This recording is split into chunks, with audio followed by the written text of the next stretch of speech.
Monsieur le maire de Balou, le représentant de l'Association des maires du Sénégal. Merci beaucoup. D'abord pour vous remercier d'avoir associé les élus locaux dans ce débat ou sur cet atelier extrêmement important. Remercier d'abord le président de l'Association des maires du Sénégal, M. Aliou Sall, qui a bien voulu me désigner comme représentant de l'AMS sur cet atelier.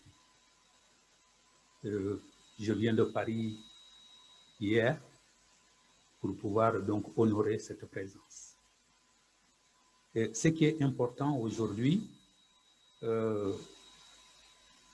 il faut, à l'égard des 599 élus, y compris aussi les présidents de conseil départemental, dire que tout ce qui est en train d'être pensé, réfléchi, sera au finish entre les mains des élus locaux pour l'application de tout ce système. Qu'on dise aujourd'hui, je parle à Paris hier, on parlait de ce qu'on appelle un cercle concentrique des technologies de l'information et de la communication. Ça veut dire que ce faisceau de TIC, que les gens parlent de cybercriminalité, que les autres parlent de vidéoconférences, etc. Ce qui est important aujourd'hui, au niveau des collectivités territoriales du Sénégal, nous avons un challenge et il faut remercier d'abord notre ministère de tutelle, qui est la gouvernance territoriale et du développement de l'aménagement du territoire, aussi l'ADL, qui est un bras, je dirais, technique, dont nous avons toujours travaillé avec l'ADL. Et aujourd'hui, nous, les élus locaux, lorsque ici même, à cette place, le président de la République avait lancé le PACASEN pour plus de 20 collectivités territoriales, chefs-lieux de départements et de régions, a pensé, lors du 10 octobre 2019, convoquer l'ensemble des maires pour dire que nous allons élargir le PACASEN au niveau rural. Et c'est ce qu'on appelle donc le PACASEN rural. Et cette année 2020, il y a eu donc cette rencontre et nous avons beaucoup d'espoir que le Sénégal aujourd'hui, qu'on parle de PACASEN ou qu'on parle de PACASEN rural, l'espoir aujourd'hui est permis. L'espoir aujourd'hui est permis pour que nous puissions vraiment décoller de ce système. Maintenant, les territoires, c'est quoi? Nous, au niveau des collectivités territoriales, nous sommes, on peut dire que la plupart des territoires sont démunis en matière de TIC, donc de télécommunications, d'informatique, etc., etc. Nous avons un challenge parce que très peu de localités sont informatisées aujourd'hui. Nous avons de véritables problèmes au niveau de l'état civil, par exemple, quand on prend. Et c'est un problème même de l'État. La plupart des communes, lorsqu'ils rédigent, par exemple, un extrait de naissance, il n'y a pas d'unicité entre la commune et la DAF, c'est-à-dire la direction centrale pour émettre des cartes nationales d'identité ou des passeports, etc. Ça veut dire quoi? Ça veut dire que n'ayant pas de lien, n'ayant pas de matériel, quelqu'un qui peut même, et ça c'est un véritable problème, faire un extrait de naissance avec un tampon qui n'a pas de valeur et que la DAF n'est pas en mesure de contrôler. On avait fait ce séminaire à Hambourg, en mesure de contrôler, peut effectivement délivrer une carte nationale d'identité, voire même un passeport, alors que dans les registres de l'état civil des communes, je ne parle même pas d'une commune, des communes, il n'existe pas cet extrait dans ces registres. Je sais qu'au ministère, il y a eu beaucoup d'efforts qui ont été faits, mais la plupart aujourd'hui restent encore dans cet état archaïque de confection d'extraits pour pouvoir faire un certain nombre d'actions au niveau de la citoyenneté. Ça veut dire quoi? Si demain, et ça c'est le projet pilote, ça c'est le projet d'avenir, on arrive à dématérialiser, et ça c'est le mot qu'il faudrait, pour que chacune de ces 599 communes puisse être équipée en informatique, puisse gérer, qu'il y ait un contact, qu'il n'y a plus de fausses extraits de naissance et que l'écriture est immuable. Si M. Camara aujourd'hui, qui sort un extrait de naissance et que demain on ne peut plus venir faire un jugement en disant qu'il a redoublé d'école, donc il faut abaisser l'âge de l'enfant pour qu'il puisse prétendre à un examen, etc. Il faudrait que nous dépassions ce système où la personne peut rester pendant 2 ans, 3 ans, 4 ans en changeant, en modifiant le système, l'extrait, pour que nous puissions avoir vraiment un état civil qui vraiment est digne de ce que nous avons. Et pour l'apport aujourd'hui, quand on parle l'éthique, hier, en quittant la France, on prend l'exemple, la plupart des populations sont confinées aujourd'hui. La valeur ajoutée d'éthique aujourd'hui, pour pouvoir travailler en dehors de son emploi, en dehors de son employeur, chez soi, pour pouvoir le faire, la codification d'un certain nombre de dossiers, etc., fait que on peut dire que ce sont les TIC aujourd'hui qui sont en train, au niveau national ou international, de porter une valeur ajoutée au système de développement aujourd'hui dans le monde entier. Et nous, au Sénégal, il faudrait que la préoccupation de l'ensemble des élus aujourd'hui, et c'est ça que exprime le président de l'association des maires, c'est de pouvoir effectivement cette dématérialisation, équiper, et ça vous l'avez dit, hein, je vous félicite sur ce point, de pouvoir, déjà il faut en parler, et le président de la République disait aussi, en parler oui, mais concrètement, même s'il faudrait faire réfléchir à d'autres systèmes, mais mettre en place des outils qui permettent aux collectivités territoriales enfin de se développer. Et nous savons qu'au niveau de l'état civil, au niveau de la gestion du personnel, au niveau de la gestion des ressources humaines, etc., on ne peut plus travailler aujourd'hui, en 2020, avec le bic et les crayons. Il faut l'informatisation des systèmes. Et c'est ça que nous pouvons apporter, au moins même au niveau des perspectives, être en relation justement avec nos ministères de tutelle, disons, le privé, s'il le faut, parce que vous allez être en relation directe avec nos ministères. Le chef de l'État en a parlé ce matin. Et la préoccupation aujourd'hui de tous les élus locaux aujourd'hui, c'est comment faire pour qu'il puisse y avoir un outil véritable de développement. Et je disais tout à l'heure à un de mes collègues que c'est aujourd'hui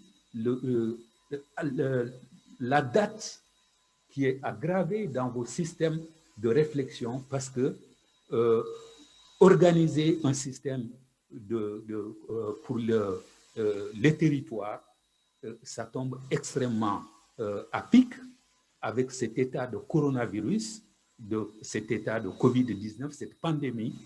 Beaucoup de choses peuvent être réalisées à travers le numérique, et c'est ça aussi l'objectif qu'il faudrait faire. Nous devons être technologiquement, les communes, être autonomes. Autonomes avec tous les systèmes d'informatique, les serveurs au niveau de chaque département, au niveau de chaque région, au niveau même national, comme le pays. Le président de la République parlait d'un super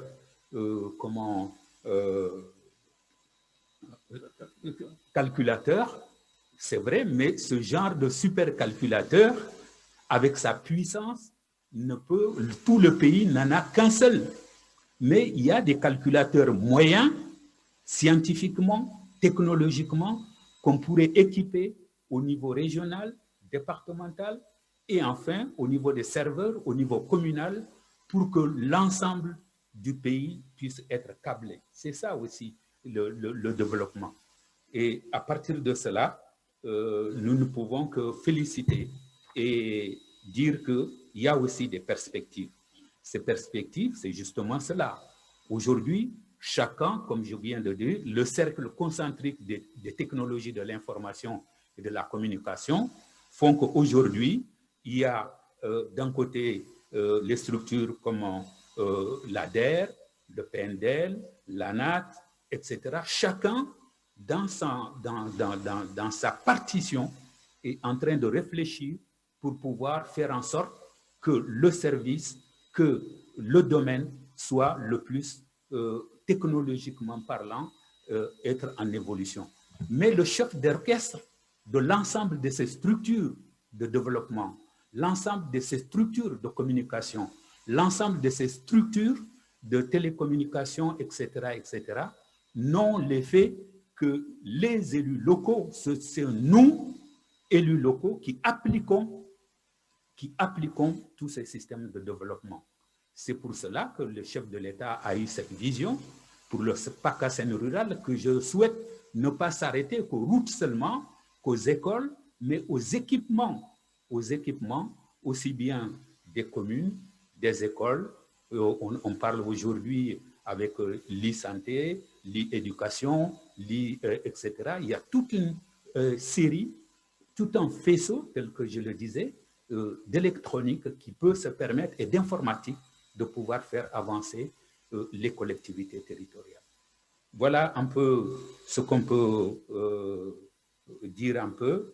Et enfin, qui est ma vision personnelle, c'est que il y a des grandes écoles, hein, j'entendais ce matin, le chef de l'État en a parlé, mais des écoles d'application au niveau des systèmes de réseau.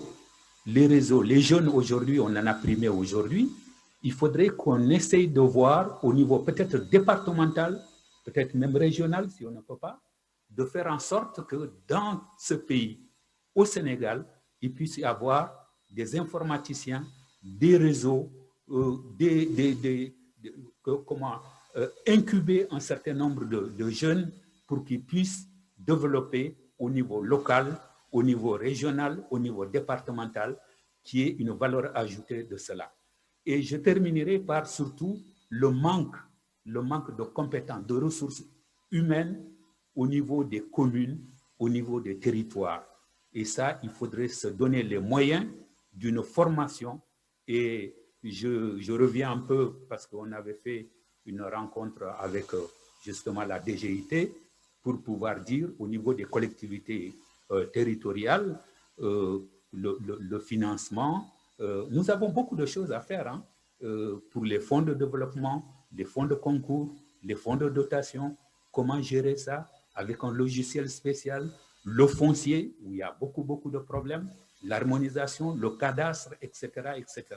Donc cela, je ne sais même pas si cet atelier-là est tellement important que vous ne pouvez pas réunir l'ensemble des acteurs justement pour pouvoir réfléchir et inciter l'État à trouver, je dirais, des centres de formation, à trouver des moyens d'équipement au niveau des collectivités territoriales où vraiment, qui est pour nous le point de départ d'un véritable développement de ce pays.